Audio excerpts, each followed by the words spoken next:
Hey, what's going on, everyone? My name is Matt Jarbo. This is 3 Buck Theater for the 27th of July, 2018. Today, oh my God, today is a big fucking day. Today is a huge, huge goddamn day. I totally was like not thinking about it all week long. Really didn't want to get my hopes up for it. Thought anything could happen, waiting for the other shoe to drop. But apparently, Fox and Disney shareholders, at least Disney shareholders, 99% of them approved the deal to buy most of 20th Century Fox's film and entertainment assets.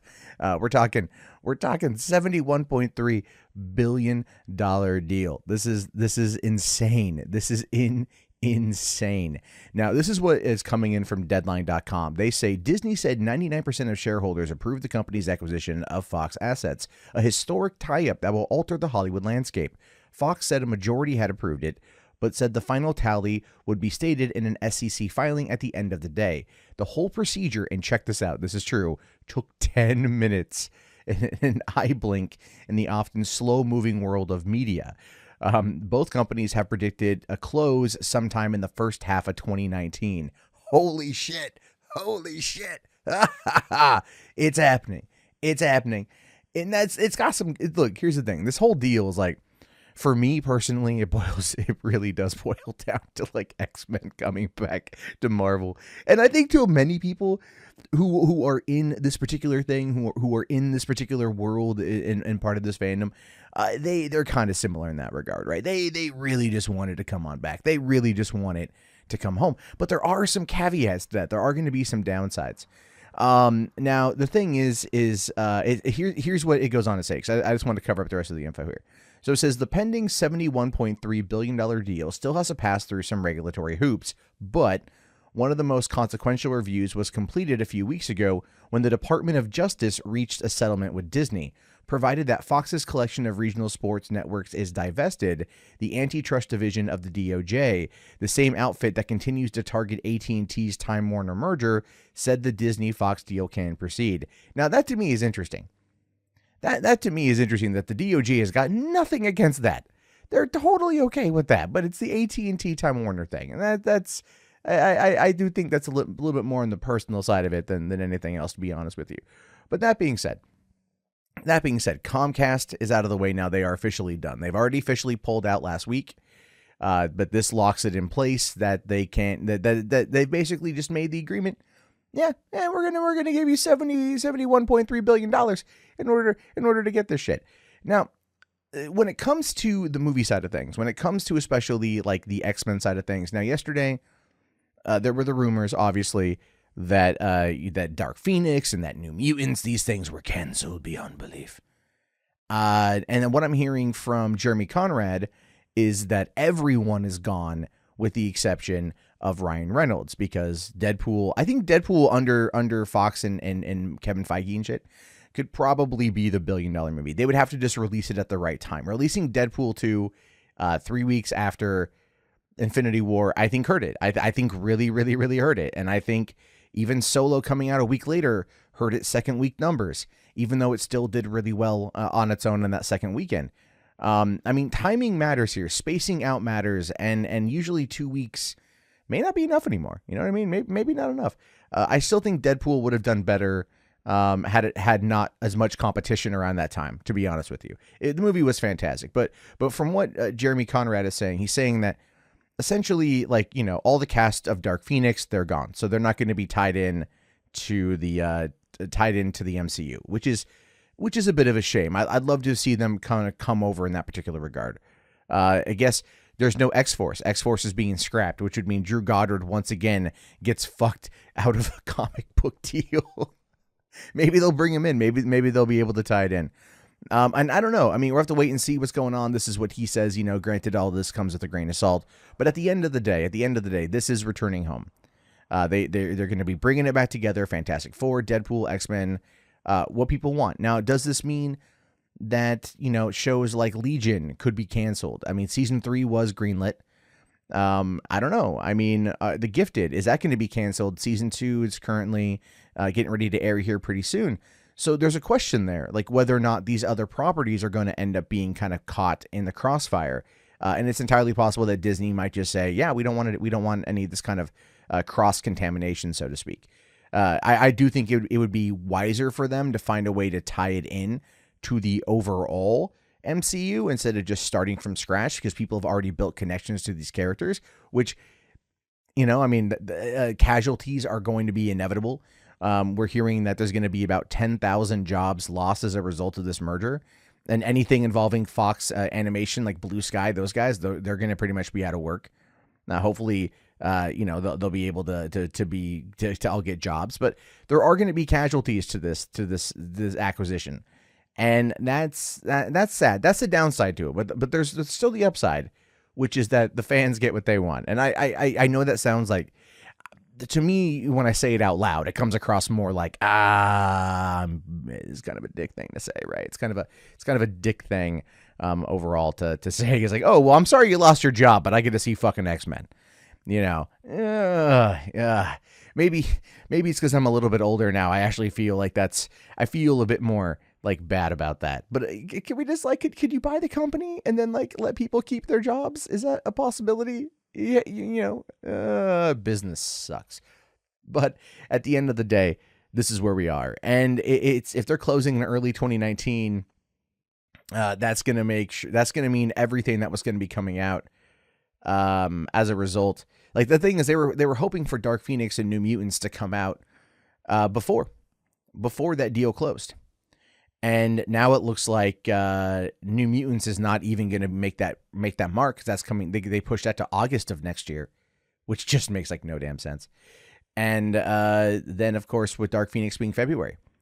So, I mean, that could be the last one, the last hurrah. I wouldn't be surprised at this point if New Mutants is entirely scrapped. I wouldn't be surprised. Dark Phoenix, on the other hand, I hear they're doing reshoots right now. So we're going to have to wait and see what happens. In the meantime, some interesting stuff dropped here involving Star Wars Resistance. Now, this is the one, if you don't know, Dave Filoni is running this show. It's an animated show coming to Disney XD, and it's going to be all about what happens before Star Wars: The Force Awakens. So it says here, following an announcement of the return of the beloved Star Wars Clone Wars, we have learned a little more about the anime-inspired Star Wars Resistance. A synopsis for the first episode has hit the internet, revealing the main character and some new plot details for the highly anticipated Disney series.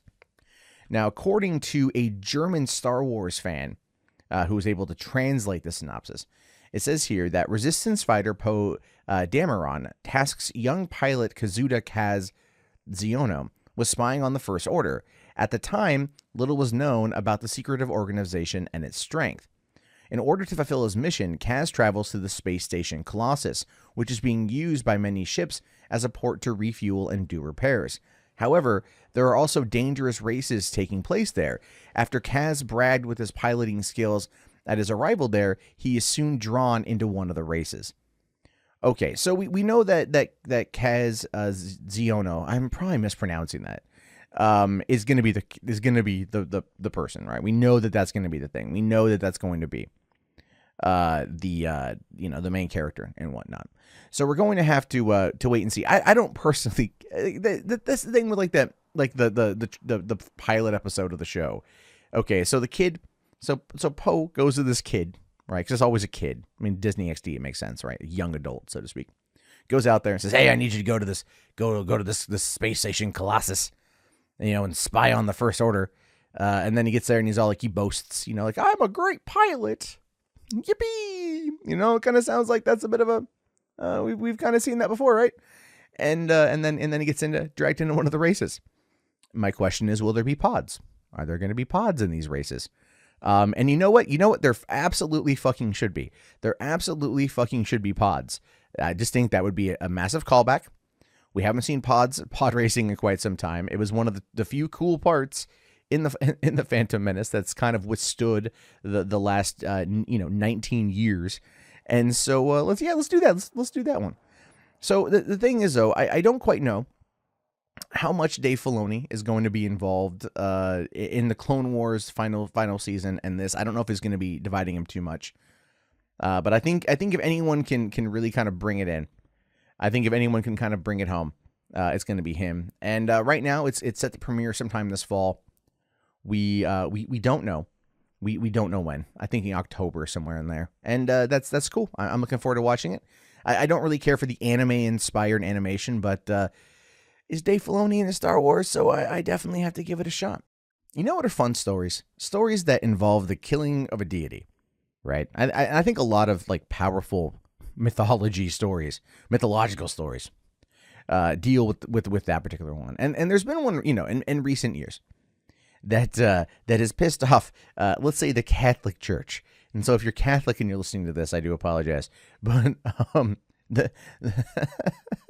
his Dark Materials, right? AKA known as the Golden Compass. If you know that particular series, you know what's going on with Philip Pullman in regards to the overall plot to that particular story. And it's an interesting one. I think I read like the first book. Most of the first book.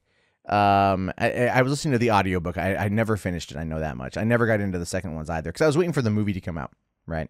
And then the movie came out back in 2007. That starred Nicole Kidman and Daniel Craig, but it disappointed pretty heavily at the box office, and so they never decided to go make the sequels. Which I guess home video sales weren't even that good on it. But then again, it got a lot of pushback. It got a lot of pushback from religious folk because of the overall concept. And this is kind of a spoiler, but it's a plot to kill God. It's like Star Trek V, but like a lot better. And but what we know now is that the BBC has decided that it's gonna turn it into a series. His Dark Materials is actually going to be a series that will be going to TV, and that's awesome. Right. Stories like this one absolutely positively need to be told in the long form. Right. It's one of the reasons why when they say, oh, we're adapting a book for a movie, I'm just like, maybe if you lower the budget, tell a better story over TV. Like Dark Tower. I enjoyed the movie. And I'm waiting now for the furious comments for how I enjoyed the Dark Tower. I never read the book, though, so I went into it blind. But it's a story like that. It should have been expanded over a season. And these stories should be expanded over a season because there's obviously character development, there's plot details, there's little things. I mean, here's the thing: the Harry Potter 8 films, they were good. They were good. The first, I would argue, the first 3 books could have been one movie, right? The first 3 books could have been one movie, and then after that, they should have probably expanded them outward. It would have taken a lot longer, but I feel like that's a big thing. Plus there's like a lot of little details in Harry Potter that they end up just overlooking, and you're like, where's Peeves? Oh, they just completely read out Peeves. And then Nearly Headless Nick, like just 2 movies and he's done.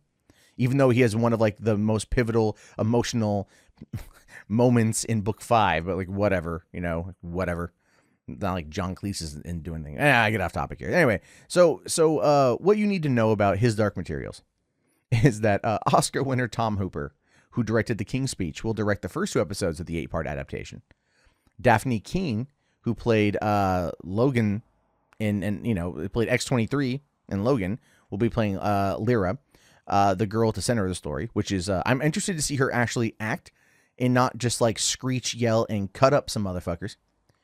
And then, so she'll be the center of the story, whose adventures with the truth-telling device called the Lethometer, I'm probably mispronouncing that, bring her into contact with mysterious Uncle Azrael, played by James McAvoy, a terrifying woman named Miss Coulter, played by Ruth Wilson, who, you know what, here's the thing, if you want to see Ruth Wilson go all fucking cray-cray, check out that series Luther, that BBC series Luther, with her and Idris Elba.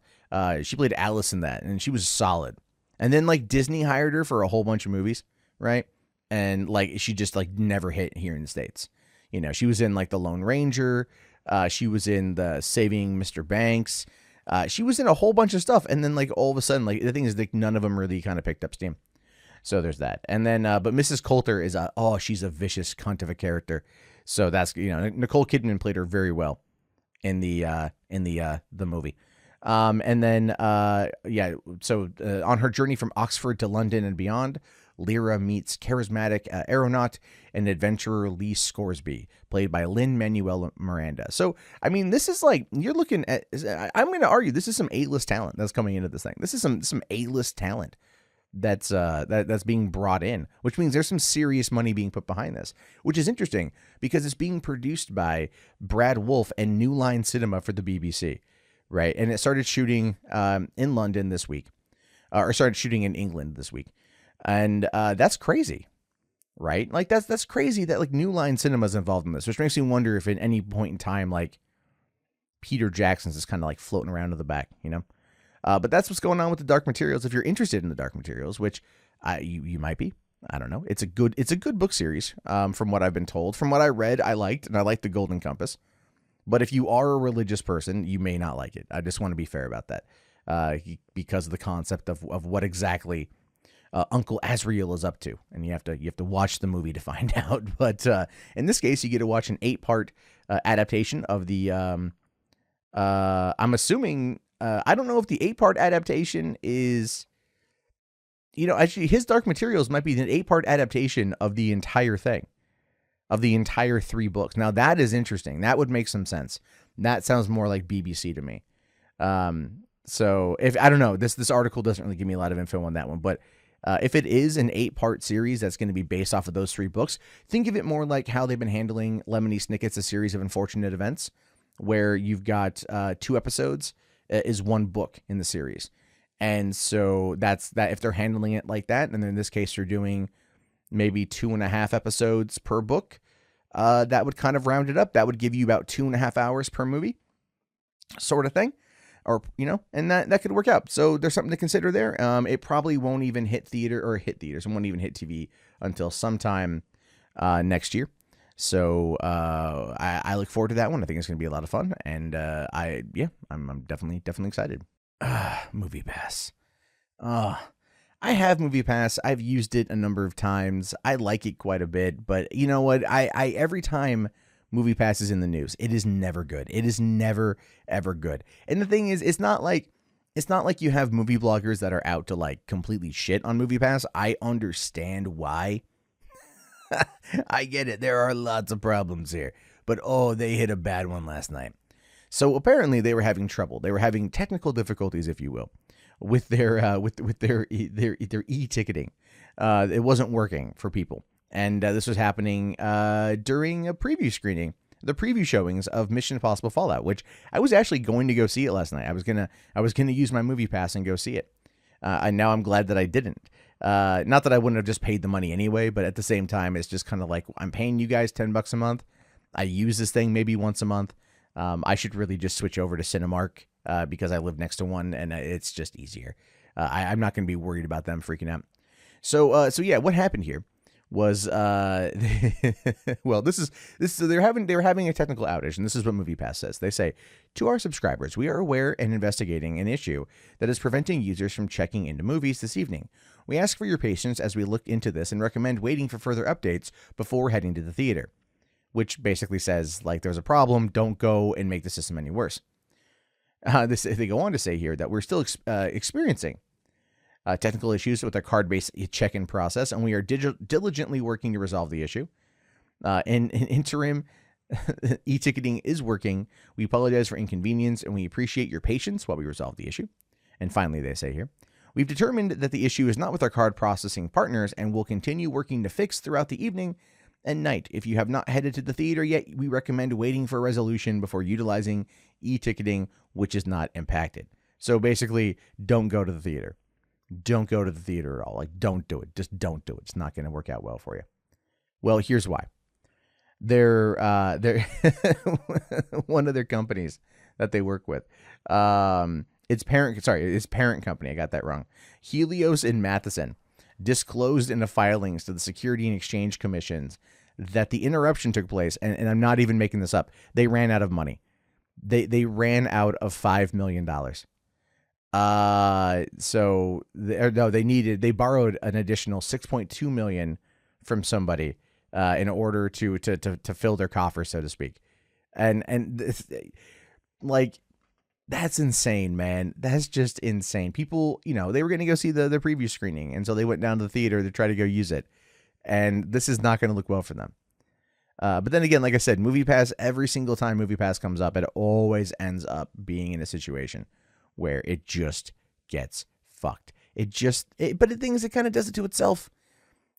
Like, I know that they're trying to work deals with these companies. I know that they're trying to, like, like make movies great again sort of thing, or make theaters great again, kind of.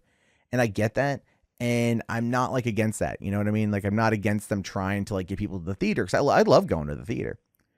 But this particular thing isn't working as well as it should. And that's apparent. And, I think personally, I think I'm going to cancel it. And then I'm going to switch over to Cinemark, which is, it's $9 a month. I get one movie for free a month. I can only really go once a month if I want. And then after that, it's like $9 a ticket. So it's like, and I get like 20% off concessions. So, it's so bad. It's so bad. It's so sad. But then again, this is what theaters want. They're happy about this. Trust me. And people who don't like MoviePass are very much enjoying its slow downward demise into nothing. And finally, guys, reboots and remakes are nothing anyone is clamoring for anymore, right? Like some adaptations, could be okay. Like the His Dark Materials adaptation, an 8-part adaptation for 3-book series. Okay, it could work. It could totally work. Totally fine. Okay, but as a result of certain things don't need to be remade, and one of those things is Charlie's Angels. All right, like the Mick G movies from the early 2000s were fun, stupid but fun, right? Like what was the bad guy in the second one? He's like, I'm going to show you and your friends the thing about pain. And at the theater I worked at the time, we had that trailer running like nonstop, and we were just all like, show you and your friends a thing or two about peeing. Okay, this movie just got really weird real quick. But apparently now, the reboot, which is being directed, produced, and also starring Elizabeth Banks, is now rounded out its cast of who's going to be playing the trio. The new Angels will be Naomi Scott, who's going to be also Jasmine in the upcoming live-action adaptation of Aladdin. She also was, the Pink Ranger in last year's adaptation or reboot of Power Rangers, which was actually a lot better than I think people give it credit for. You've also got Ella Balinska. Don't know who she is, but she's going to be in it. And then finishing, this is going to be topping it off, Kristen Stewart. Yeah. Or Kristen Stewart. This article got it wrong, and I got it wrong because I was reading it verbatim. Kristen Stewart is going to be playing in the movie. She's going to be one of the angels. Now, listen, I don't want to sit there and like shit on Elizabeth Banks. She obviously has a reason why she wants to cast Kristen Stewart in the role of an action star. Here's the thing with the Mick G movies. Cameron Diaz, Lucy Liu, and Drew Barrymore all embodied different things, right? They were all able to be different types of characters. Kristen Stewart, she is good in a dramatic role, that I will grant her. But when she tries to do anything outside of that, it's nothing but biting her lower lip and running her hands through her hair, heavy breathing, and it's the same thing. It is the same damn thing. Like I said, dramas, independent stuff, I totally think that's going to be fine. But this is bad, guys. This is so bad. Nobody wants this. Nobody wants this. Now, the most recent draft of the screenplay has been penned by Jay Basu and Elizabeth Banks herself. Sony, oh, there we go. That's why it's going to be a dumpster fire. Sony is going to unleash the movie in cinemas next year. It has a release date of September 27th, 2019. September 27th, 2019. So we have a whole year and some change until this thing drops. And ultimately, I don't think anyone's going to give a shit, to be honest with you. I don't think anyone's going to care. I think Sony is just like, well, we need to put out a movie. Why not? Like The Dark Tower worked out really well. Ghostbusters did really good. Let's do Charlie's Angels, where Elizabeth Banks is going to be playing Bosley. Now, one of the things that made the first Charlie's Angels movie pretty good was Bill Murray as Bosley. He brought it to the role. And then, of course, Bernie Mac, I think, did a good job in the sequel. Rest in peace, Bernie Mac. But Elizabeth Banks, because I like Elizabeth Banks. I have no problem with her. But this movie it's like the Barbie movie. Like, no one gives a shit. No one, and I understand the demographic this is being made for, right? I will be fair. I get it. It's aimed for, the female movie going audience. And let's be realistic here. They will flock to certain movies. Bad Moms got a sequel a year after the first one came out, right? And they want to, and they think they're going to go do more. Mila Kunis is in this new one, The Spy Who Dumped Me, which just came out today. So there's that. Like there's a market there for that kind of a film, and I'm fine with that. As a movie going fan, I'm just like, hey, look, an all female reboot of Ghostbusters didn't really work. And Elizabeth Banks isn't really above playing that particular type of gender role card. So sure, we'll have to wait and see what's going on with that one. Again, I will reserve ultimate judgment until I see a trailer, and then even then, when I go see the movie. But we've got literally 14 months from today until this film drops, and I probably couldn't be any more disinterested in it. And I guarantee you, I'm not the only one. Not the only one. All right, guys, that wraps up today's episode of $3 Theater. Thank you all very much for watching and for commenting, for listening. And I know not everyone's a huge fan of the audio-only content. I'm going to do a little bit of editing today with it, as you saw, a little bit different there. And I have a lot more fun doing this, to be honest with you. So if you guys haven't already, please thumbs up the video, subscribe. Check back, for another episode on Monday. And also, if you want to check out Patreon, help support the channel, that'd be great. If you got any kind of news stories, you can send them over to me on Twitter, or you can contact me in many different ways. And have yourself a great weekend. Hope you guys go see some movies. If you are going to go see some movies this weekend, post down in the comments what you guys are going to go see. And I'll talk to you all later. Have yourself a great day, and peace out.